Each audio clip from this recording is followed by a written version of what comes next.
There's a kind of cold that settles into old stone buildings in the last days of October, a cold that has nothing to do with the temperature outside and everything to do with the age of the walls themselves.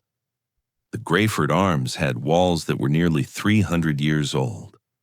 And on the morning this story begins, those walls were breathing that ancient chill into every room, the way they always did when the season turned, the way they had been doing since long before anyone in the village of Greyford was alive to feel it. The great hall of the inn smelled of wood smoke and old timber and last night's mutton stew. The fire in the stone hearth had been banked down to embers overnight, but had not quite gone out, and the faint orange glow of it was the only warm thing in the room. Outside, even through the small leaded windows that lined the south wall, the October sky was the flat gray of river slate, low and heavy and pressing down on the rooftops in the cobbled market square below, with the particular weight of a sky that has not yet decided whether to rain. She was already on her knees when the morning staff began to arrive. The woman kneeling on the flagstone floor of the great hall was not young. She was somewhere in her middle 50s, with gray threaded through dark hair that she had pinned up simply at the back of her neck. Her hands were the hands of someone who had worked with them her whole life, the knuckles a little larger than they should be, the skin roughened at the fingertips, the kind of hands that told a story before the mouth ever opened. She was wearing a plain dark dress and a canvas apron, 2 sizes too large for her that someone had left hanging on a peg in the back corridor. She had knotted the straps at the back herself to keep it from slipping off her shoulders. Beside her on the flagstones sat a wooden bucket of soapy water and a mop she had been using on the wider sections of the floor. But she had set the mop aside now and was working with a stiff brush, scrubbing the grout between the stones on her hands and knees, the way a person scrubs something when they actually want it clean and not merely cleaned. She had arrived at the Greyford Arms the previous morning. Her name was Nora Aldridge. Nobody in Greyford knew who she was, and for the moment, that was precisely how Nora intended it. If this story is already warming your heart, please hit the like button and subscribe to Village Heart, and drop a comment below telling me where in the world you're watching from. I love knowing our little village reaches so far. The village of Greyford sat in a shallow valley between 2 long hills in the kind of country that felt removed from the rest of the world, even on an ordinary afternoon. The hills were covered in old beech and oak, and in October those trees were burning their last colors, deep amber and rusted bronze, and the particular sharp yellow that only beech leaves carry before they fall. And the smoke from Greyford's chimneys rose through those colors every morning, and the whole valley smelled of autumn in a way that anyone who had grown up there never quite forgot, no matter how far they went. There were 63 houses in Greyford, a church, a post office that also sold tinned goods and boot polish and whatever Mrs. Brent felt like stocking that week, a blacksmith whose forge had stood on the same corner for 4 generations, and the Greyford Arms, which was not simply an inn but the breathing center of village life, the place where news was exchanged and disputes were settled and marriages were quietly celebrated and griefs were quietly shared over something warm in front of a fire. The inn had been owned for 41 years by a man named Samuel Hale. Samuel was not from Greyford originally. He'd come to the valley as a young man of 26, bought the failing inn from the widow of the previous owner for less than anyone thought fair and more than anyone thought he could afford, and over the decades had made it into something that the village was quietly proud of. He was a big, quiet man with a slow smile and a way of making people feel that whatever they had to say was worth listening to. He never turned anyone away who genuinely needed a meal and couldn't pay for it. He remembered the names of people's children and their parents' ailments and the kinds of small things that matter in a village where people live close together and notice everything. He was not particularly educated and not particularly wealthy, but he was, by the general and unspoken agreement of Greyford, a good man. And good men are not as common as they should be. Samuel had no children. His wife, Margaret, had died 17 years ago of a fever that the doctor had not caught in time, and after that, Samuel had lived alone at the inn, running it with the help of staff he trusted, and treating the building itself with the quiet devotion that some men redirect from family when family is taken from them. He spoke about Margaret sometimes, casually, the way you mention someone who is never very far from your thoughts. He kept her photograph on the mantelpiece in the private sitting room behind the kitchen. He had not moved it an inch in 17 years. 4 years ago, Samuel Hale had a stroke. It was not a devastating one. He survived it and recovered most of his movement and most of his speech, but it had taken something from him that did not come back, a quality of energy, a steadiness, the ability to carry the weight of a business on his back without noticing the weight. His doctor told him plainly that he needed to slow down. Samuel, who had never in his adult life known how to slow down, tried his best and found it harder than anything he had ever done. He appointed a manager to run the day-to-day operations of the inn, a man from the town 20 miles east named Dennis Farrow, who came with references and a confident manner and a pressed collar. And then Samuel, who could no longer climb the hill behind the inn the way he used to, who tired by mid-afternoon, who found some mornings that his right hand still shook a little when he lifted his teacup, gradually withdrew to the back rooms and let Dennis Farrow run the Greyford Arms. He died 14 months ago, quietly in his sleep, in the room behind the kitchen where Margaret's photograph had not moved in 17 years. The village of Greyford mourned him the way small places mourn people who have become part of them, not dramatically, but deeply and genuinely, with the specific grief of people who know that certain things will not be replaced. And Dennis Farrow went on running the inn. Dennis Farrow was not a cruel man, precisely. He was the kind of man who was kind when it cost him nothing and cold when it did. He had a way of standing in the center of a room that suggested he believed the room had been designed around him. He wore his authority over the inn staff the way some men wear good coats, not because they are cold, but because they want to be seen wearing one. He was efficient in the practical sense. The accounts balanced, the rooms were filled on market days, the kitchen turned out acceptable food. Greyford could find no serious complaint to bring against him. But the inn under Dennis Farrow was missing something that everyone felt and nobody quite articulated, the quality Samuel Hale had given it without trying, the sense that the building actually cared about the people inside it. This is the Greyford Arms on the morning Nora Aldridge arrived on her second day and put herself on her knees on the flagstone floor with a bucket and a brush. Now we must go back, because no story begins where it seems to begin. The real beginning of this one is a night 6 years ago, 30 miles east of Greyford, in the village of Ashwick, on a December evening when the wind came down off the moorland with the kind of intent that made sensible people stay indoors. Nora Aldridge had been a widow for 3 years by then. Her husband, George, had been a farmhand and later a farm manager at the Pelham estate outside Ashwick, a patient and gentle man who had loved his wife with the uncomplicated steadiness of someone who had chosen once and never reconsidered.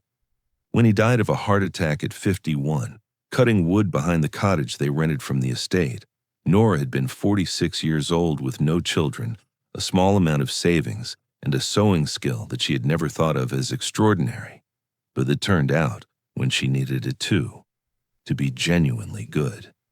She sewed. She had always sewn. Her mother had taught her, and her mother's mother had taught her mother, and in the Ashwick Valley where Nora had grown up, there was always work for a woman who could cut a straight seam and fit a dress to a body that did not match any pattern on paper. She altered wedding dresses and repaired work coats and hemmed the school clothes of farmers' children who grew faster than anyone budgeted for. She did not earn a great deal. She did not need a great deal. The cottage was affordable, and she had her kitchen garden and her few chickens and her cat, whose name was Bramble, and who held opinions about most things. She was not wealthy.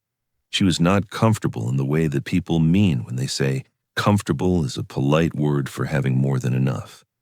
But she was steady. She was present.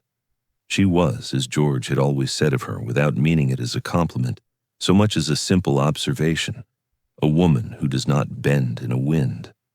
On the December evening that mattered, Nora was in her kitchen mending the knee of a pair of corduroy trousers by the light of the lamp on the table when she heard the knock at her door. It was not a confident knock. It was the knock of a hand that had been walking a long time in the cold. 3 uneven thumps low on the wood, as if the person making them had not been sure until the last moment that they were going to knock at all. She opened the door. The man standing on her step was very old. She could not have said with precision how old, somewhere well past 70, perhaps past 80, though the cold and the exhaustion made him look older than he was, the way suffering adds years that aren't really there. He was tall and had been taller still once, but he was bent against the wind, his shoulders hunched up around his ears. He had no coat. This was the first thing Nora noticed, and the thing that alarmed her most. He was wearing a good woolen jacket, the kind with a heavy weave that does a reasonable job on a cold afternoon, but this was not an afternoon. This was a December night with the wind off the moor, and a woolen jacket in a wind like that was the same as nothing. His face was the gray-white of a person whose body is using all of its resources on the problem of staying warm and has nothing left for color. "Good evening," he said. His voice was still clear, which was the second thing she noticed. Formal, even. Whatever else was failing in him, his voice was not. "I am very sorry to trouble you. I have been walking since early afternoon, and I believe I have lost myself somewhat." He paused, and she saw him marshal himself against a shiver. "I saw your light. I wonder if I might trouble you for directions to the road at Crowley Ford." He was being careful with his words. Proud, she recognized it because she had spent a lifetime recognizing it, the particular formality of a person who would rather ask directions than ask for help. She stood back and opened the door wider. "Come in," she said. He began to say that he didn't wish to impose. "Come in out of the cold," Nora said, the way she might have said it to George, not as an offer, but as a simple statement of what was going to happen. And something in the straightforwardness of it seemed to reach him past whatever he had been preparing to say, because he came in. She fed him. She had a pot of vegetable soup on the back of the range that had been simmering since 3 that afternoon, and a loaf she had baked the day before that was still good.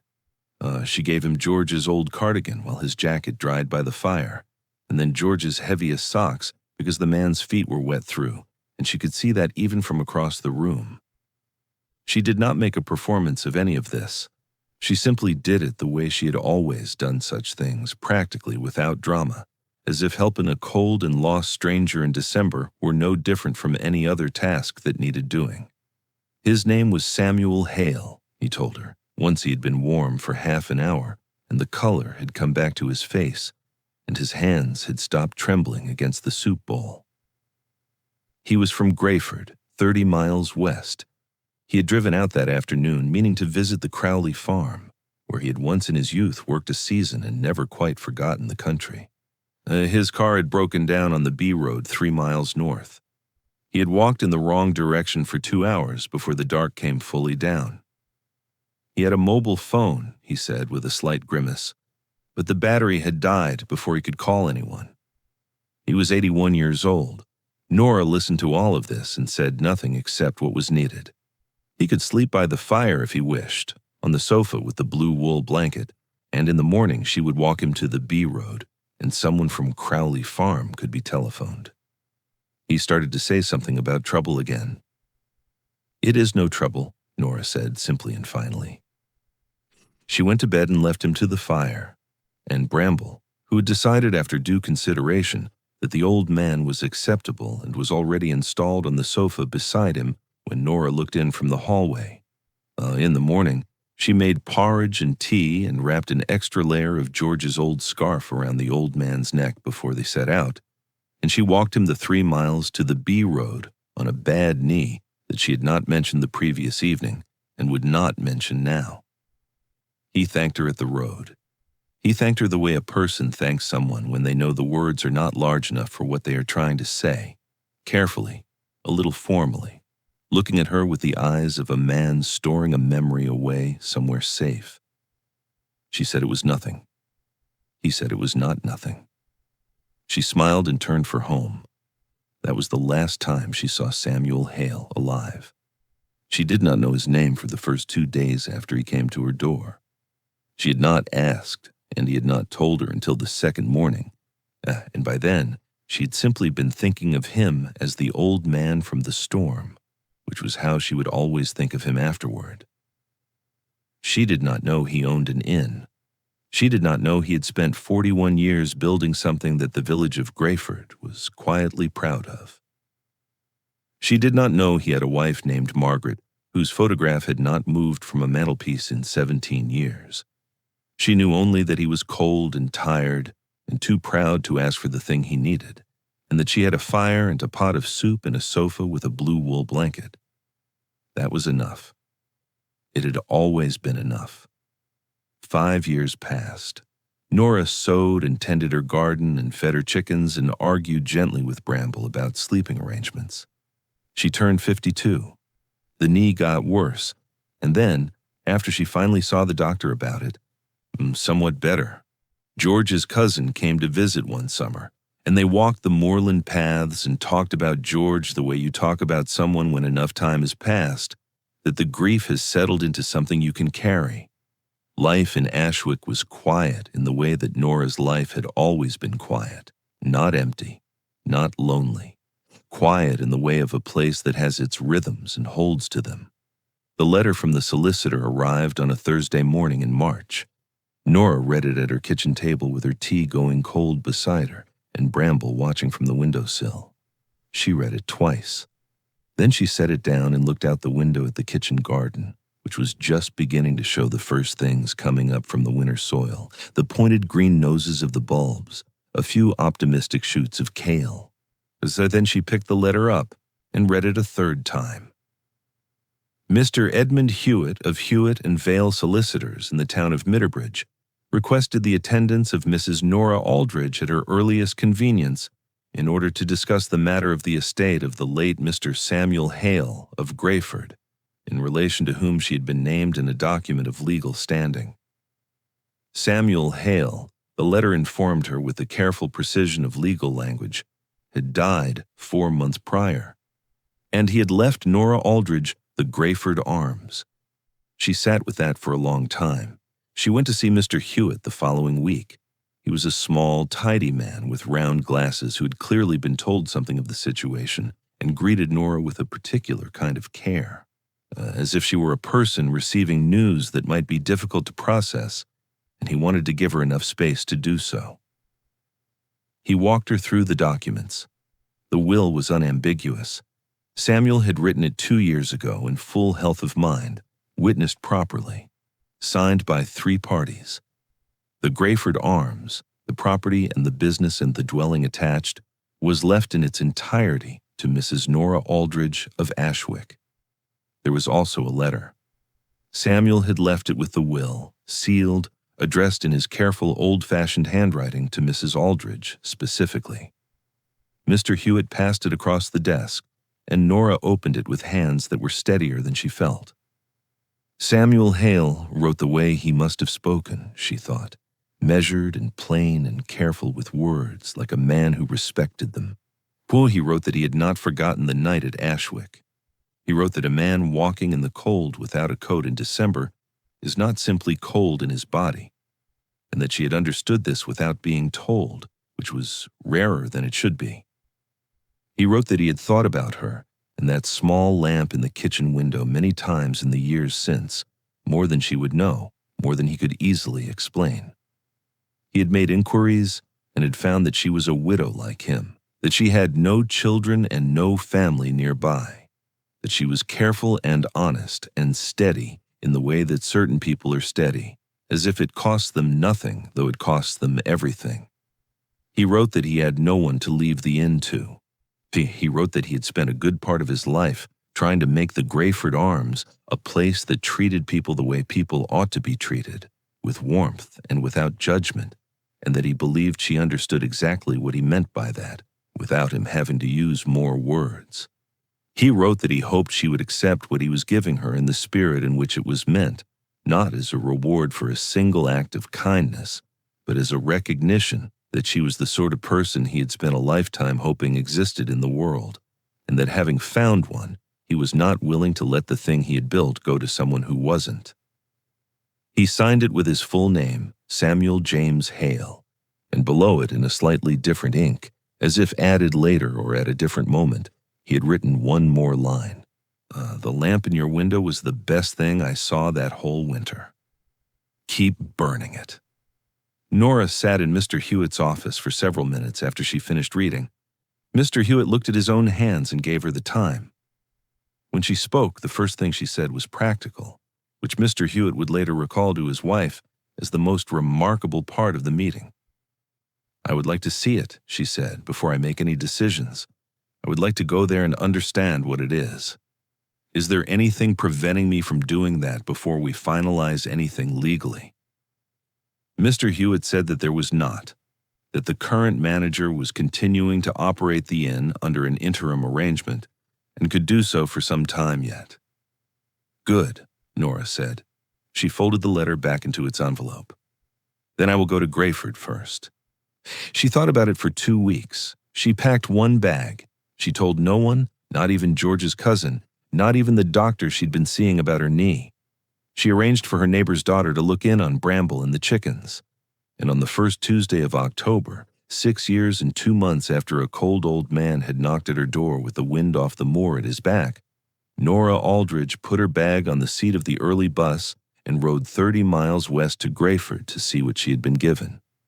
She did not tell anyone who she was. She told herself she simply wanted to understand the place before she announced herself. She wanted to see it the way it actually was, not the way it would be presented to someone who was known to be the new owner. And she wanted to understand what Samuel had left her and whether she was the right person to carry it forward. She found a room at the Greyford Arms, which required a particular effort of will to feel anything other than strange about. She paid for it with her own money and gave her name and nothing else. Then she went to Dennis Farrow the next morning and said that she was looking for cleaning work, that she was willing to start immediately, and that she did not need to discuss wages until she had proven herself useful. Dennis Farrow looked her over.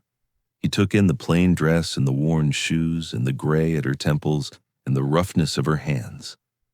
He made the calculation that people who have not trained themselves out of it make when they look at a woman like Nora, quickly and without kindness. He said she could start on the Great Hall. He said the morning girl had been unreliable. He said wages were discussed after a trial period. He said it with the tone of a man doing a favor that he was not entirely sure was worth the bother. Nora said that was fine. She was given the apron from the peg in the back corridor, 2 sizes too large, and a bucket and a mop, and she got to work. That was Tuesday. This story begins on Wednesday morning, when the regular staff arrived. Patty Driscoll came in first, as she always did, 15 minutes before anyone else so that she could have 10 minutes by the kitchen range before the work started. Patty was the inn's chief cook and had been for 11 years. She was a solid woman in her late 40s with a carrying voice and the habit of treating everything that happened within the walls of the Greyford Arms as her personal business. She came through the kitchen door, stopped, and leaned her head through to the great hall when she heard the sound of scrubbing. The sight of Nora on her hands and knees on the flagstone floor stopped her cold for just a moment, the way you pause when you see something that doesn't quite fit the picture you were expecting. Then she went and got herself her cup of tea and came and stood in the doorway of the great hall to look. "What are you doing on the floor?" Patty said. "Scrubbing," Nora said without looking up. "Dennis said you were cleaning, not scrubbing the grout by hand. That'll take you all morning." "It needs doing," Nora said. "It's been a while since it was done properly." Patty looked at the flagstones. Then she made a small sound that was not quite a laugh and not quite a comment, and went back to her kitchen. Young Liam arrived next. Liam was 19, the inn's errand boy and general helper, a good-natured lad from the village who had been working at the Greyford Arms since he left school, and who had not yet developed the habit of unkindness, but had also not yet developed the habit of resisting it in others. He saw Nora on the floor and stopped and then looked again. "She's doing it by hand," he said to Patty in the kitchen, his voice carrying more clearly than he intended. "She's thorough, I'll give her that," Patty said, without the warmth that might have made it a compliment. Dennis Farrow arrived at 8:30. He walked into the great hall with his jacket on and his collar straight, and stopped when he saw Nora still on her knees, now working her way along the far side of the room near the windows. He did not say anything immediately. He stood and watched for a moment, and then he said, addressing no one and everyone, in the way that small authorities sometimes speak when they want their observations to land for an audience. "Previous girl used the mop. Did the whole floor in 20 minutes. Nora looked up at him. This is the first time she looked up from her work since the staff began to arrive. "The floor is still dirty along the stone joins," she said. "The mop moves it around." Dennis Farrow looked at her for a moment with the expression of a man who is not accustomed to having his implications answered directly. Then he turned and went back to his office. Patty, who had heard all of this from the kitchen, said something under her breath to Liam. Liam smothered something that might have been a laugh. Nora heard it. She heard it the way a person hears things when they are used to being the one people speak around rather than to. She registered it with the quiet precision of someone keeping account of things, not in anger, not in hurt, simply in knowledge. She'd been doing this all her life. She knew the texture of it. She had spent 52 years learning to be steady inside of it. She dipped the brush back in the bucket. She kept scrubbing.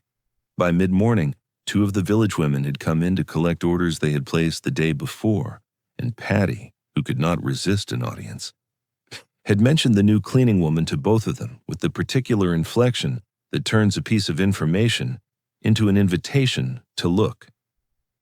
They had both looked briefly, on their way through the hall. Nora on her knees with the brush and the bucket and the apron that didn't fit her. One of the women said something quiet to the other at the door, and they both smiled, and the door closed behind them. The morning moved on. The fire in the hearth was built up by Liam and began to put some heat into the room. Outside the leaded windows, the October sky had made up its mind and settled into a fine drizzle that made the cobblestones of the market square gleam and turned the beech trees on the hill behind the village to a smear of copper and gold through the wet glass. Nora finished the flagstones at 11:30. As she sat back on her heels for a moment, pressed one hand to her bad knee with a brief and private wince, and looked at what she had done. The grout between the stones was clean for the first time in what she estimated was at least 2 years, possibly more. The floor was not beautiful. The stones were too old for beautiful, too worn and uneven by centuries of feet, but it was clean in the proper sense of the word, and there was a difference that even people who did not care about such things would feel when they walked across it. She got to her feet. She picked up the bucket. She took it through to the back corridor, emptied it, rinsed it, hung the brush on its hook, and then stood in the corridor for a moment in the quiet. Through the kitchen door, she could hear Patty beginning the luncheon preparations, yet the sound of a pot being moved, the creak of the cupboard hinge that needed oil. From the main hall, she could hear Liam laying the tables for the midday meal, the irregular soft percussion of cutlery being set out. Nora stood in the corridor and breathed. She thought about Samuel's letter. She thought about the lamp in the kitchen window and what it had meant to an old man walking in the dark in December, and what it meant to her now to know that it had meant something. She thought about what this building was and what Samuel had spent his life making it. She thought about what it would take to make it that again. And something settled in Nora Aldridge in that back corridor of the Greyford Arms, between the hanging aprons and the smell of old stone and the sound of the kitchen going about its ordinary business. Not a decision. Exactly. She had already made the decision, more like the feeling of a decision finding its correct place inside you, dropping into the right space the way a key drops into the right lock. She put her hand on the wall. The stone was cool under her palm, 300 years of it. "All right," she said quietly to no one who was listening. "All right, Samuel." She went back to work. There is a thing that happens in small places when a new person arrives and does not explain themselves. The village does not simply wait to be told. The village investigates, which is to say the village talks, which is to say that within 48 hours of Nora Aldridge appearing at the Greyford Arms with her single bag and her worn shoes and her willingness to scrub floors on her hands and knees, the question of who she was had become the primary business of at least 4 households on the market square. Mrs. Brent at the post office had seen her arrive on Tuesday morning off the early bus. She had watched her stand for a moment in front of the inn's door with her bag in her hand, looking up at the building the way a person looks at something they are trying to read, and then go inside. Mrs. Brent had taken note of the bag, which was neither new nor shabby, but simply well used. She had taken note of the shoes, which were good leather but needed resoling.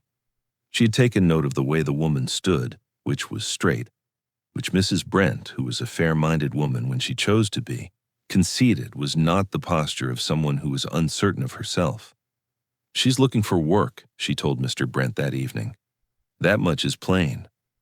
But she's not young and she's not from anywhere nearby. You can tell by the coat, the cut of it. Ashwick way, I'd say, maybe Pelham country." Mr. Brent said he didn't know why the cut of a coat told you what county a woman was from. Mrs. Brent said he didn't know a great many things and moved on. By Thursday, the general theory in Greyford was that Nora was a widow. This much seemed obvious, who had fallen on modest times and had come to the valley looking for whatever work she could find before winter set in properly. This was not an unkind theory. It was offered with the mild sympathy that village people sometimes extend to those who are struggling, which is genuine in its way, but also carries in it a quiet note of relief that the struggling is someone else's and not one's own. "Poor thing" was the phrase most commonly applied, with the specific emphasis on poor that meant not a judgment of character, but an assessment of circumstance. "Poor thing," said in the tone of people who were glad to be on the other side of it. Dennis Farrow's version of the theory was less generous. He told Patty on Thursday morning that the woman was clearly a drifter of one kind or another, that he had given her a trial out of decency because it was late in the season and one didn't turn people away entirely, but that she would not last long. He said this with the certainty of a man whose assessments of people he considered final. He had assessed Nora Aldridge in approximately 30 seconds, and he had seen nothing that suggested she required further thought. Nora, meanwhile, was working. She had finished the great hall floor on Wednesday morning and had asked Dennis what needed doing next. Dennis had looked at her with the expression of a man who has not been asked that question in some time and found it slightly inconvenient, and had said the upper corridor wanted attention and the 2 small rooms at the back of the ground floor. He had said it in the way of someone naming tasks because they have been put on the spot, not because they have been thinking carefully about what needs doing. Nora thanked him and went to look at the upper corridor. The upper corridor of the Greyford Arms was 12 feet wide and ran the full length of the first floor, with 6 guest room doors on one side and the windows on the other. The windows looked out over the market square and the church beyond it, and the hill rising behind that with its burning October trees. Nora stood at the far end of the corridor and looked back along its length. The wainscoting on the lower half of the walls was good oak, old and dark with age, and it had not been properly oiled in a long while. She could see the dullness of it from where she stood, the way neglected wood goes when the life starts to leave it. The runner carpet down the center of the corridor was good quality, or had been once. She could see the quality in the weave even through the wear, but it was dusty in the corners where the mop had not reached, and one of the brass stair rods holding it down at the top of the stairs had come loose and not been refixed. She got the oil from the supply cabinet off the kitchen and spent the morning on the wainscoting, working it in with a cloth in the long circular strokes that bring wood back. It was not a quick job. It was not meant to be. But she could see the difference in each section as she finished it, the way the grain came up warm and alive again under the oil, the color of it deepening from flat to something that caught the light properly. Liam came upstairs at midday to change a light fitting in room 4 and stopped when he saw the length of corridor she had done. "That's never going to be in the job description," he said, not unkindly. More with the genuine confusion of a young man who had not yet met very many people who did more than they were asked to. Nora turned to look at him. And he was a lanky boy with an open face and the slightly apologetic manner of someone who is kind by nature, but hasn't yet decided how much he is willing to be. "It needed doing," she said. "Same as the floor." Liam looked at the wainscoting. He was quiet for a moment, and Nora noticed that he had the kind of quiet that is not emptiness but consideration. Then he said, "Actually, now you mention it, that does look better." He went on to room 4, but Nora noticed that when he came back down the corridor, he ran his hand along the oiled section of the wainscoting as he passed it, just briefly, the way you touch something when you are checking that it is as good as it looks. She said nothing, but she noted it. The 2 small rooms at the back of the ground floor turned out to be a storeroom and what had once been a private parlor for residents, thus the parlor had clearly not been used in some time. There was furniture in it, 2 armchairs, a low table, a bookshelf, but it had the feel of a room that people had simply stopped entering, the dust on every surface thick and even in the particular way that happens when a room is closed off rather than simply uncleaned. The fireplace had not been lit in at least a season. There were books on the shelves, proper books, the kind that had been chosen and read and kept, not the decorative kind. Some of them had small slips of paper tucked into them as bookmarks. Some of the slips had been there long enough to yellow. Nora stood in the doorway of that room for a moment. Then she went in. She cleaned it carefully, not as she had cleaned the corridor, with the brisk attention of a person working through a task, but slowly, numb with something closer to respect. She dusted the books without taking them from the shelves more than was necessary. She cleaned the grate and laid it ready for a fire, even though she did not know if anyone would light it. She polished the small table and the feet of the armchairs. She found a cloth specifically for the window and cleaned it until the light came through it cleanly, and then stood back and saw what the light showed, which was a nice room, a room that had once been used by someone who valued it, a room that had been forgotten. She thought about Samuel. She thought about a man who had come back to this valley for a reason he could not entirely articulate, something about a season worked here in his youth and a country he had never quite got out of his chest. She thought about 41 years of careful building. She thought about his letter and the particular way he had written about warmth, not as decoration, but as purpose. She pulled the armchairs a little closer to the fireplace. That evening, Nora ate in the kitchen at Patty's allowance, not an invitation exactly, more practical concession since the kitchen was warm and her room was not yet, and listened more than she spoke. Patty talked, which was her natural condition. Liam ate his bread and listened in his quiet way. 2 of the lunchtime customers were apparently unhappy about the state of the ale, which Patty had opinions about that she did not share with the customers, but was happy to share now. Dennis Farrow had told her that week to adjust the game pie recipe to use less meat, and Patty had adjusted it while making her feelings on the matter entirely known in the kitchen, if not in the dining room. Nora asked, without particular emphasis, how long Dennis had been managing the inn. 4 years next spring, Patty said, since Mr. Hale stepped back. She paused, and something shifted in her face that was not quite grief, but was adjacent to it. Poor old gentleman. He kept to the back rooms mostly at the end. Wasn't well, but he'd come out of an evening sometimes and sit in the great hall and have a glass and talk to whoever was in. She looked at the table. The regulars liked him. He knew everyone's name, knew their children's names. She paused again. It's not the same now. Liam looked at his bread. Nora said nothing, but she turned the information over carefully in her mind the way she turned fabric before she cut it, finding the grain of it, understanding which way it lay. On Friday morning, Mr. Edmund Hewitt's office left a message at the front desk of the Greyford Arms for a Mrs. Aldridge. Nora was on the upper landing with the loose stair rod, which she had found the right screwdriver for in the back of the supply cabinet when Liam came to find her with a slightly puzzled expression and a folded piece of paper. "Someone telephoned for you," he said. "A solicitor's office, I think." He passed her the paper. Nora read it. Mr. Hewitt had written that the interim arrangement regarding the estate of Samuel Hale could be extended for a further 2 weeks at the outside, that there were documents requiring her signature, and that he would appreciate confirmation of her intentions with regard to the property before the end of the month. She folded it and put it in her pocket. She went back to the stair rod. Liam stood on the landing and watched her fit the rod back into its bracket and tighten the screw down. "Are you in some kind of trouble?" he said, not nosily, with the direct, genuine concern of someone young enough to ask the thing they are actually wondering. Nora looked up at him. "No," she said, "I'm not in any trouble." She considered him for a moment. "There is something I need to sort out.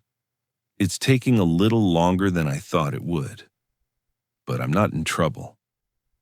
Liam absorbed this. Then he said, "Is there anything I can help with?" She looked at him for a moment.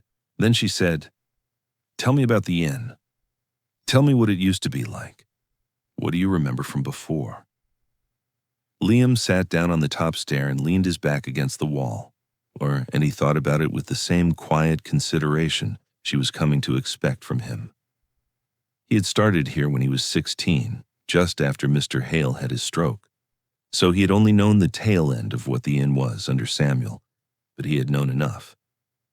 There was a table in the great hall, he said, the long one near the fire, and on Friday evenings it was where the older men of the village sat, the farmers and the blacksmith and the retired shepherd who lived on the lane by the church, and they played cards and argued about the weather and the price of feed, and Mr. Hale would come and sit with them for an hour or so, not to manage them, not to keep an eye on the till, just to sit.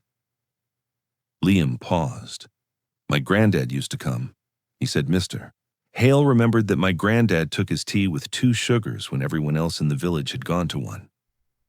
He said Mr. Hale remembered everything like that, small things, things people thought nobody noticed. He was quiet. I think that's what I remember most, that it was a place where you felt like someone noticed you were there. Nora was kneeling by the fixed stair rod, her hand still resting on the brass of it. She said, "Does it feel like that now?" Liam was quiet for a long moment. "No," he said. "It doesn't really." Nora nodded. Then she got to her feet and picked up her screwdriver and went on down the corridor. It was Saturday afternoon when the situation with Dennis Farrow began to sharpen. There were market day visitors in the village that morning. People from the farms and settlements scattered through the valley who came to Greyford on Saturdays for the market that had been held in the square since before anyone's grandmother was born. The inn was busier than the weekdays, the great hall filling up through the late morning with people coming in from the cold and the damp for something warm. Patty was in the kitchen from 5 in the morning. The great hall fire was built up high. Nora had been asked to help serve since one of the Saturday girls had not come in. She did this without comment, moving between the kitchen and the tables with the straightforward competence of someone who has served people food before and does not find it complicated. She knew instinctively which tables needed attention before they asked, and she knew how to carry 3 plates at once without making it look effortful. She refilled a pot of tea for the 2 elderly women at the window table without being asked, simply because she passed them and saw that it needed refilling. One of the elderly women, whose name Nora did not yet know, looked up at her with a slightly surprised expression that then softened into something warmer. "Thank you, dear," she said. "It's no trouble," Nora said. She moved on. Across the room, Dennis Farrow was standing near the door, talking to 2 men who were clearly farmers, Big men in good coats with the weathered faces of people who spend most of their lives outside. Dennis was not serving. Dennis never served. He had the manager's habit of being present in a room without participating in its work, the way a conductor's present in an orchestra. Yet he was talking with the two farmers in the way he talked with certain people, the landowners and the better-off tradesmen, which was the only register in which Dennis Farrow was genuinely relaxed. Nora passed behind them carrying a tray back to the kitchen. She overheard the end of a sentence as she passed. One of the farmers, the broader one, was saying something to Dennis about the inn's future, about whether the management situation would be confirmed soon, whether Dennis expected to purchase or continue as manager.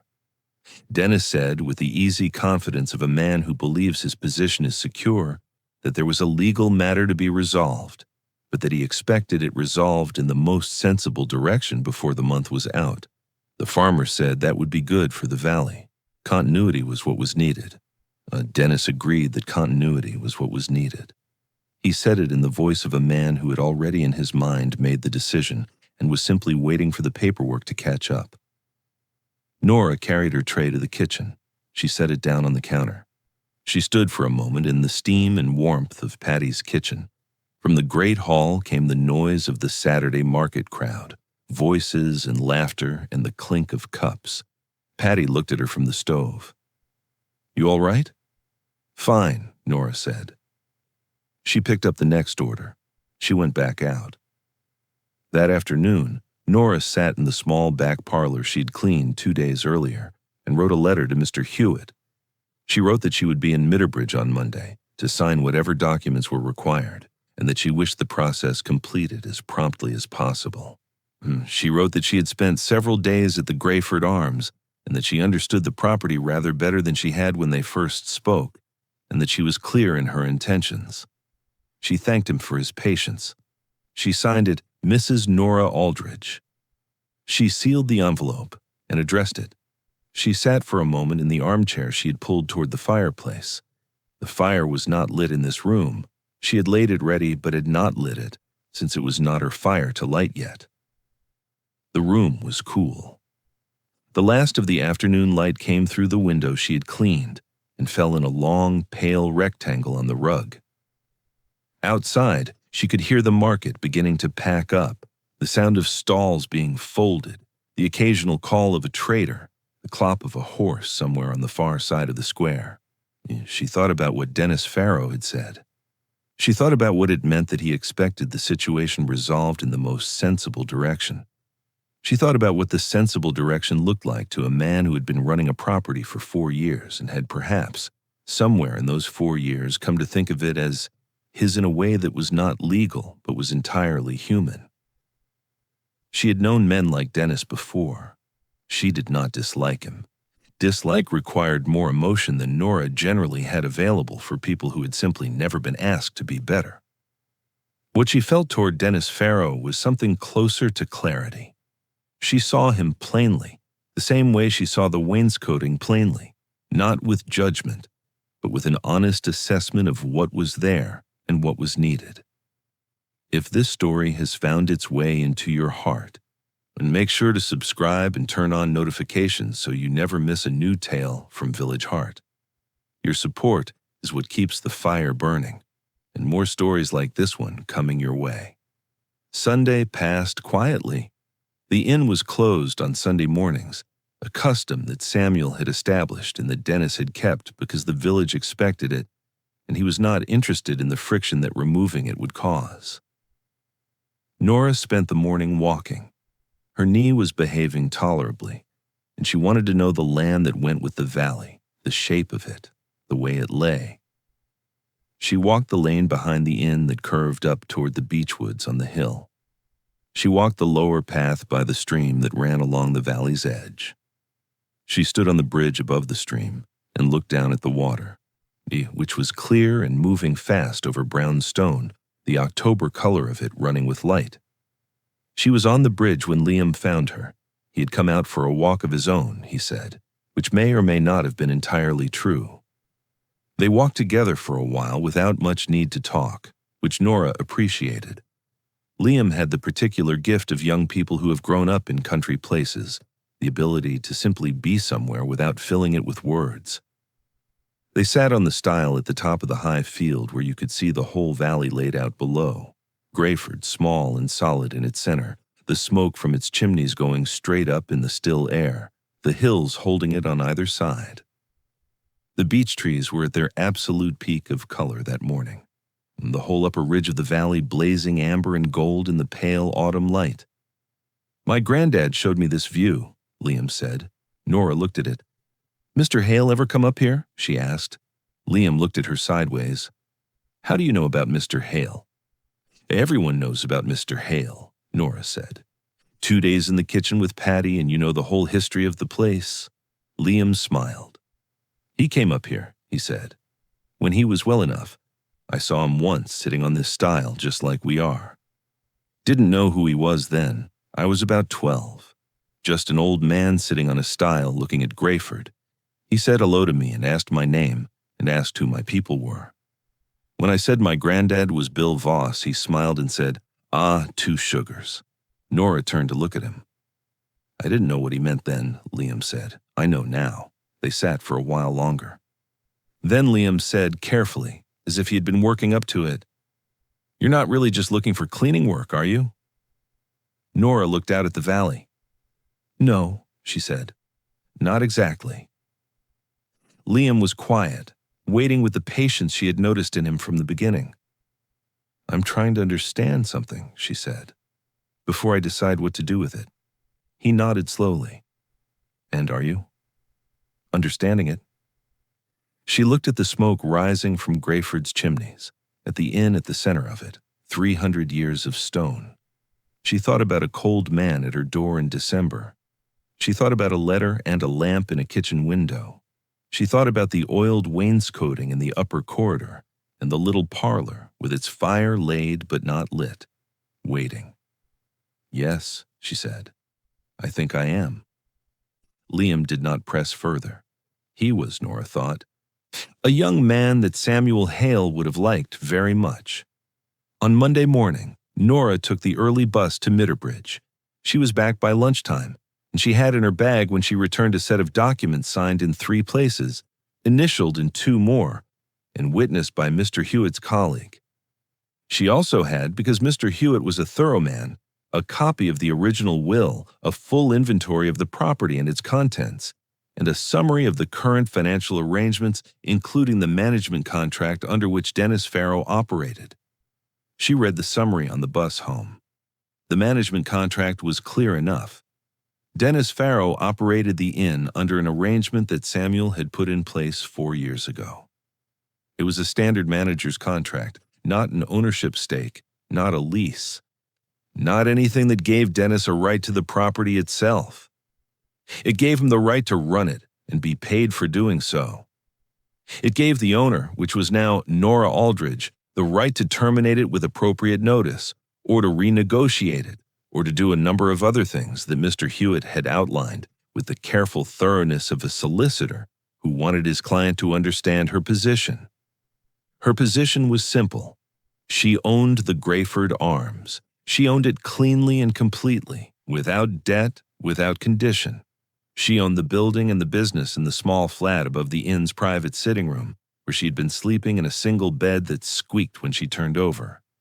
She owned the parlor with the fire laid, and the wainscoting she had oiled back to life, and the flagstone floor with the grout she had scrubbed clean on her hands and knees while people laughed. She folded the summary and put it back in her bag. She looked out the bus window at the valley coming up to meet her, the fields and the hedgerows and the long line of the hills ahead. She was not thinking about Dennis Farrow. She was not thinking about the conversation she was going to need to have, or when she was going to need to have it. She was thinking about the long table near the fire in the great hall, and an old man who remembered that a particular farmer took his tea with 2 sugars. She was thinking about what it meant to build a place that made people feel that someone noticed they were there. The bus rounded the final curve in the valley road, and Greyford appeared below, its church tower and its market square, and the long stone front of the inn catching the Monday afternoon light. She gathered her bag. She thought, there's so much to do. She thought it without dread, without heaviness, the way Nora Aldridge had always thought about work that needed doing, not as a burden, but as a thing that was hers to carry and she was built for carrying. The bus stopped at the square. She stepped off. She stood for a moment on the cobblestones in front of the Greyford Arms with her bag in her hand and looked up at the building the same way she had looked at it a week ago when she arrived. But it was not the same look. Last Tuesday she had been looking at something she had been given and did not yet understand. But now she was looking at something she knew. She knew its floors and its wainscoting and its forgotten parlor. She knew its kitchen and its fire and the way the smoke went straight up in still morning air. She knew the sound of Patty's voice carrying through to the great hall and the quiet of Liam's consideration and the particular cold of the back corridor where the aprons hung on their pegs. She knew what Samuel had meant when he wrote that she was the sort of person he had spent a lifetime hoping existed in the world. She pulled her coat straight.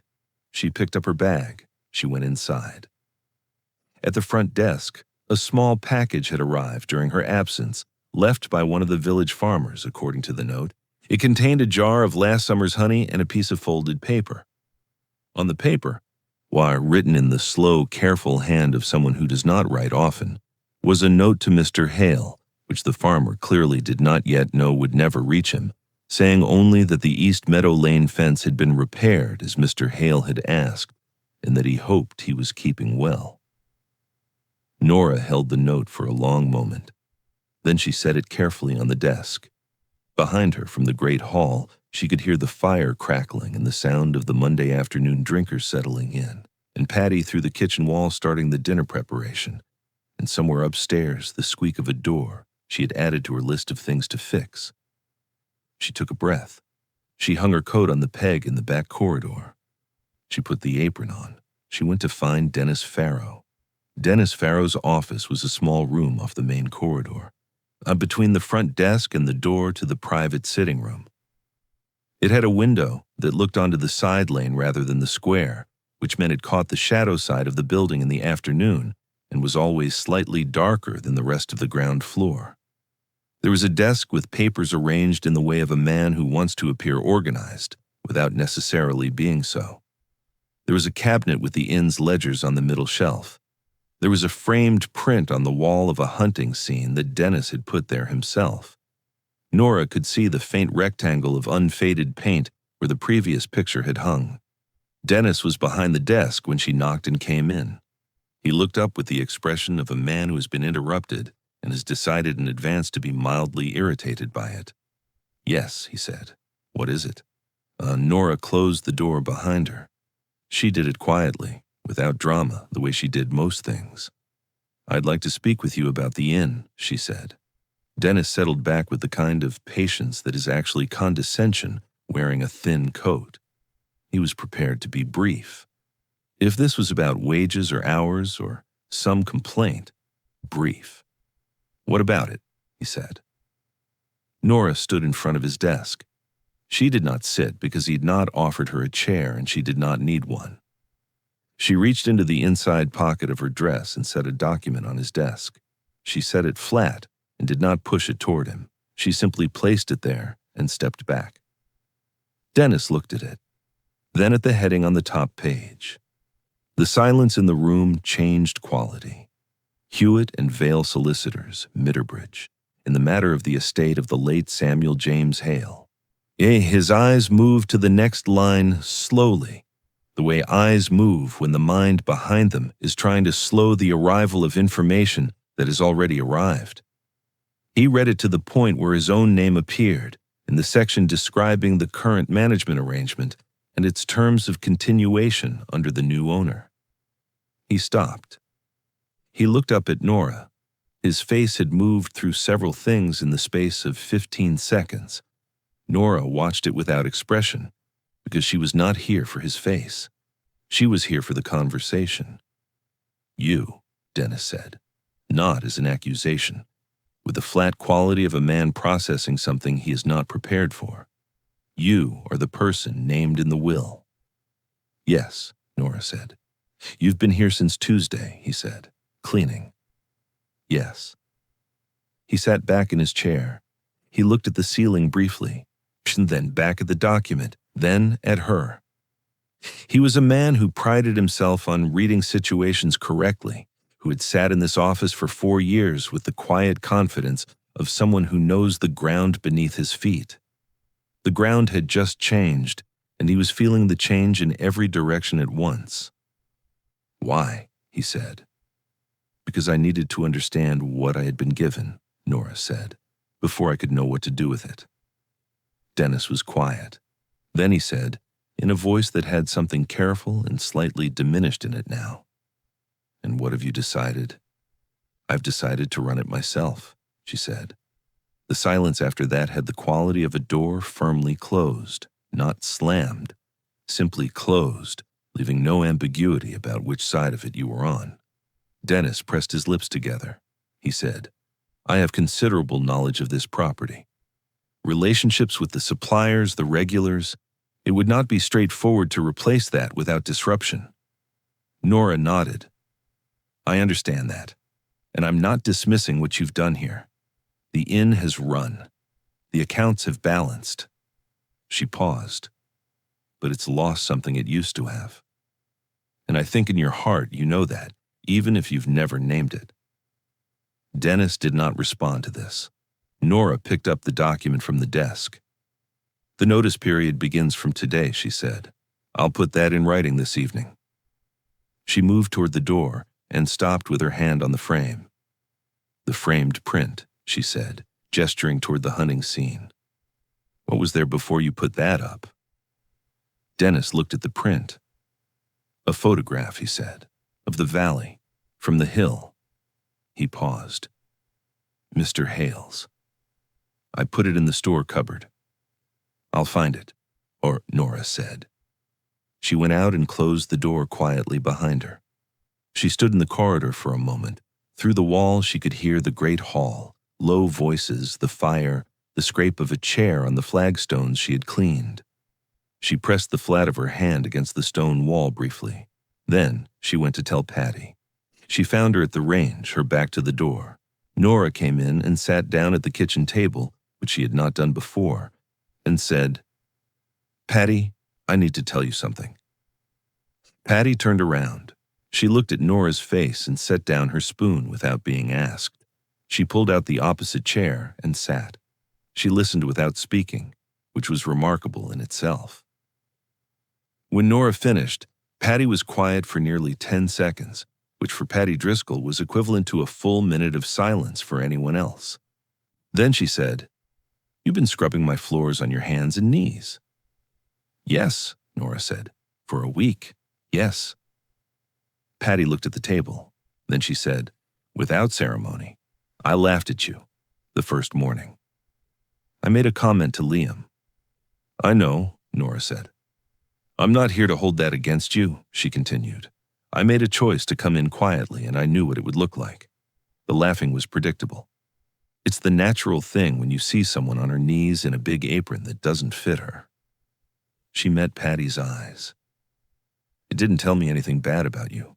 It told me something about how easily we read a situation by its surface." Patty pressed her lips together hard. Then she said, in a voice that had gone rough at the edges, "Mr. Hale left this place to you. He did. Because you were kind to him. Because of one night. Yes." Patty looked at the ceiling. She looked back down. "He thought this place deserved someone who understood what it was supposed to be," Nora said. "I'm going to try to be that. I'll need to learn a great deal I don't know." She looked at Patty steadily. "I would very much like your help with that, if you're willing." Patty was quiet for a long moment. "2 sugars," she said finally. "You know that story?" Nora nodded. Something settled in Patty's face. The shift of a person who has found the thing that tells them which direction they are facing. She stood up, picked up her spoon, went back to the range. "I'll stay," she said, "to the pot, if that's what you're asking." Nora said that it was. That evening she found Liam in the back corridor collecting his jacket. She told him the same thing she had told Patty. and watched the same sequence move through his face, surprise, then the quiet consideration she had come to know, then something settling into something solid. He said, "That's why you asked me about Mr. Hale, what he used to be like." "Yes," Nora said. He said, "I should have told you more. There's a lot I could have told you." "You told me the most important part," Nora said. She paused. "I'd like you to stay on, with a proper wage this time." Liam was quiet. Then he said, "Can I ask you something?" "Go ahead. Why did you scrub the floors yourself? If you owned the place, you could have just walked in and told everyone." Nora looked at the row of aprons on their pegs. "Because I needed to know it," she said, "not as an owner, as someone who works in it. There's a difference in what you see." She paused. "And because Samuel Hale walked 30 miles of wrong roads in December without a coat before he knocked on my door. I wanted to understand what it is to be the person who comes in through the back way." Liam was quiet for a moment. Then he said, "I think he chose right." Nora said, "I hope so. I intend to try." The notice period with Dennis Farrow lasted 3 weeks. He was professional throughout, the way a man is professional when it is the only register still available to him. He handed over the ledgers clearly. He introduced Nora to the suppliers. He was thorough, and she gave him credit for that.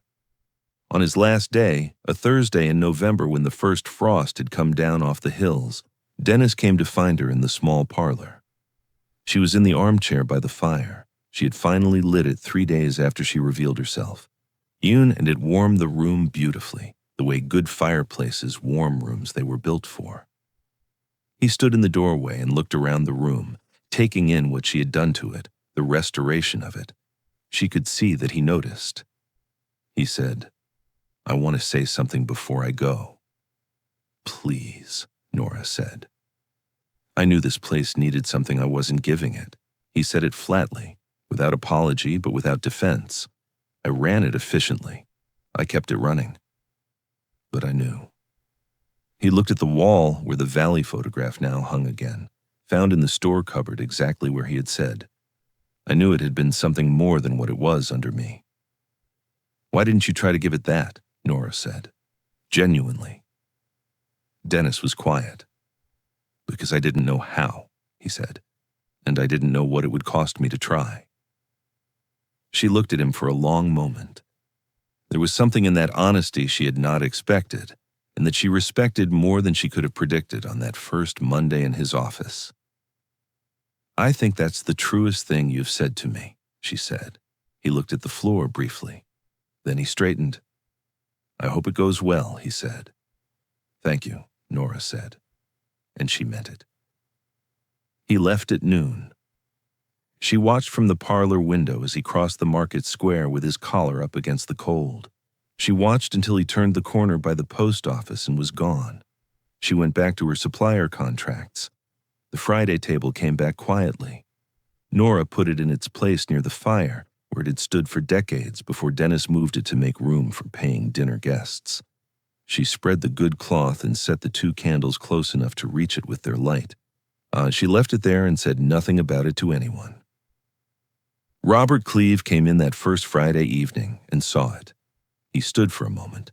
Then he sat down at the end nearest the fire and put his hat on the table beside him. She brought him his tea without being asked. 2 sugars. Within the hour, 4 more of the old regulars had arrived. By 7, the long table had 6 people at it, and the sound of it, voices and low laughter, and the particular warmth of people who have been sitting together in the same spot for decades, filled the great hall in a way it had not been filled in 4 years. Liam stood in the kitchen doorway, watching. He looked at Nora. He said nothing, but his face said everything. Patty came out on some pretext, a question about tomorrow's bread that could have waited. Then she stood in the great hall and looked at the table. Then she went back into the kitchen. Through the door, Nora heard the sound of someone clearing her throat very firmly in the manner of a woman who has decided not to cry in a professional setting and is managing this with effort. Nora said nothing. She went on with her evening. Winter settled fully into the valley.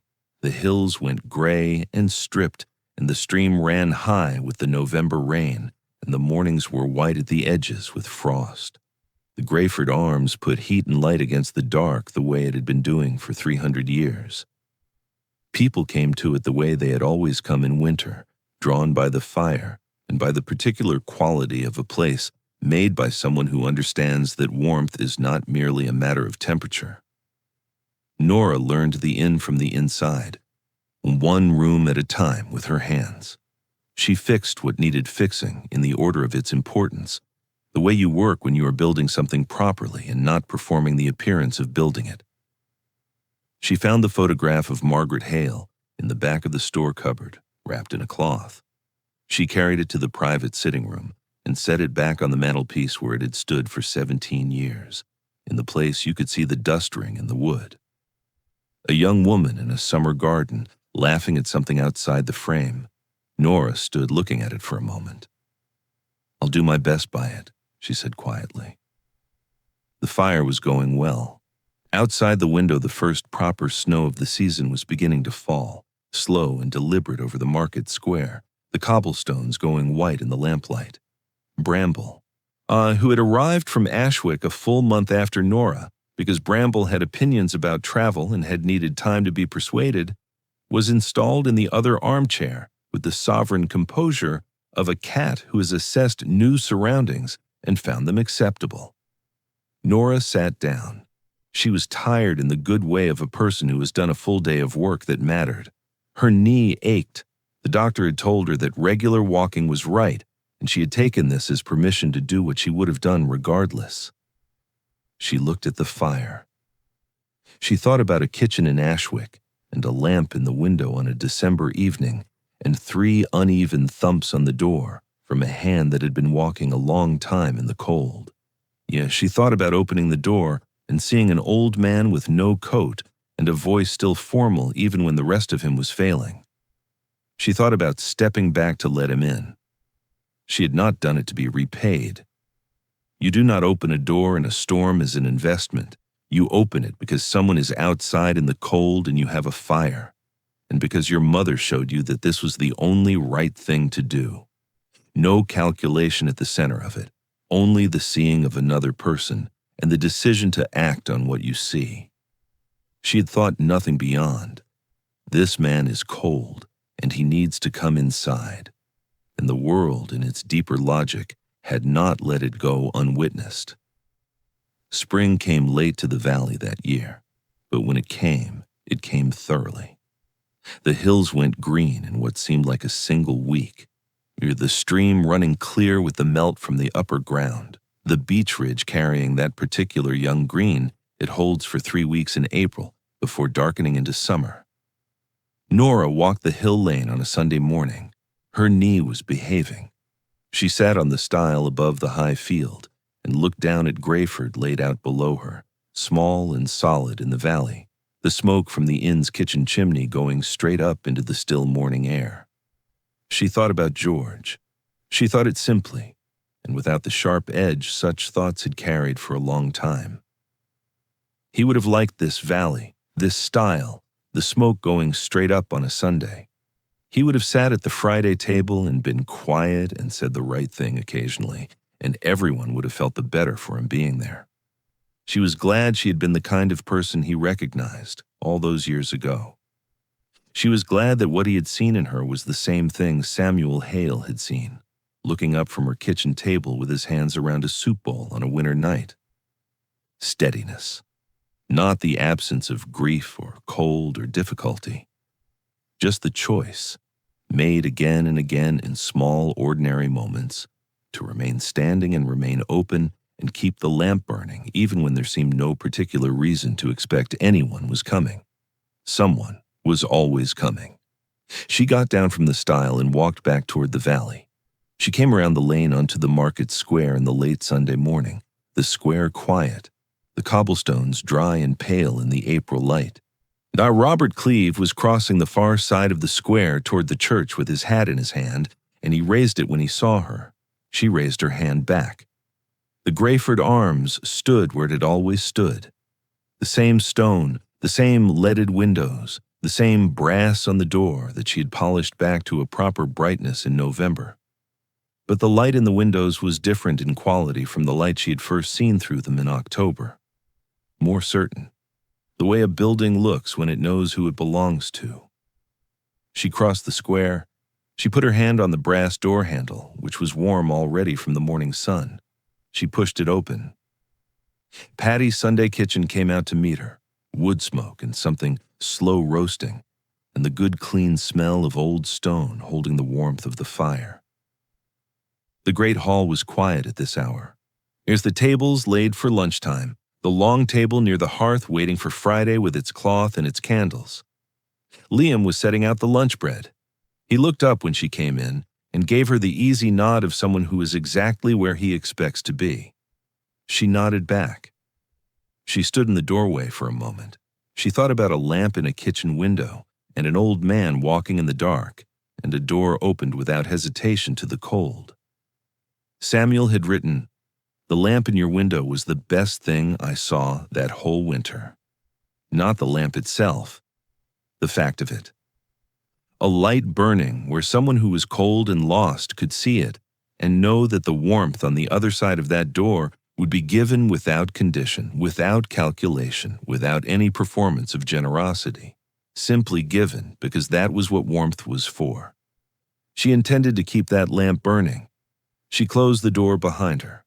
She hung up her coat. The fire was going well. The valley was coming into spring outside the windows. The Greyford Arms was warm and alive and exactly what Samuel Hale had spent his life making it, and what she intended to spend the rest of hers keeping it. It was no trouble. It had never been any trouble, and it had been everything. Thank you for sitting with this story all the way to the end. If it moved you, I think you'll find a home in the other videos on your screen right now. And if you haven't subscribed yet, come join us. There's always a place by the fire at Village Heart. Until next time.